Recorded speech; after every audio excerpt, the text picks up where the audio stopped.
fill in the blanks with correct articles and preposition।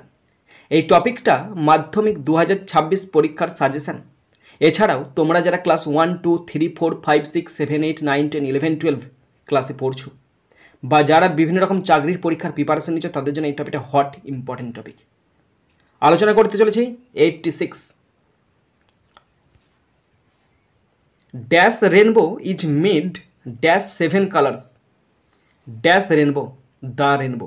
কেন বলো তো দা বসছে কেন রেনবোর আগে?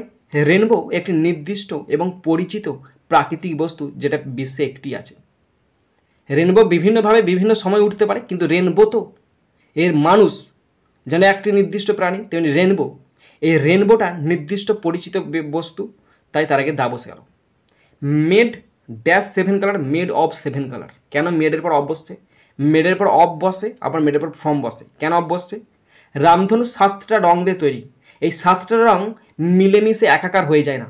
রামধনুর মধ্যে 7টা রং স্পষ্ট একদম স্বরূপে দেখতে পাওয়া যায়।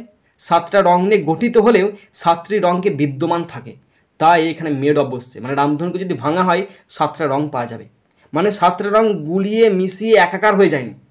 7টা রং নির্দিষ্ট স্বরূপে বিদ্যমান থাকে, তাই তারপরে মেডের পরে অফ বসলো।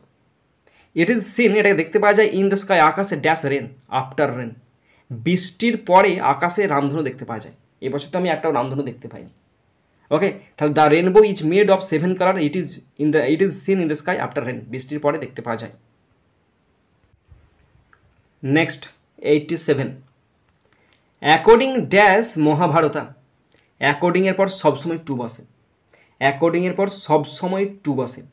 According to dash Mahabharata, the Mahabharata. কেন? মহাভারত একটি ধর্মগ্রন্থ, নির্দিষ্ট আছে, তাই উৎসব আছে, তাই অ্যাকর্ডিং টু মহাভারতা, মহাভারতের মতে। হস্তিনাপুর ওয়াজ আ লার্জ সিটি। হস্তিনাপুর একটা বিশাল বড় শহর, ফেমাস, বিখ্যাত ফর ইটস ব্রেভ সিটিজেন্স। তার সাহসী নাগরিকদের জন্য বিখ্যাত হস্তিনাপুর। তাহলে অ্যাকর্ডিংয়ের পর টু বসে, মহাভারতের নির্দিষ্ট, দা বসলো, ফেমাসের পর ফর কেন বসলো? কোনো কিছু যখন বিশেষ কোনো গুণের জন্য বিখ্যাত হয়, যেন হস্তিনাপুর কিসের জন্য বিখ্যাত? মানুষের জন্য বিখ্যাত, সাহসী মানুষের জন্য বিখ্যাত। তাহলে কোনো কিছু যখন কোনো কিছু গুণের জন্য বিখ্যাত হয় তখন বসে ফর, তাই ফেমাস ফর।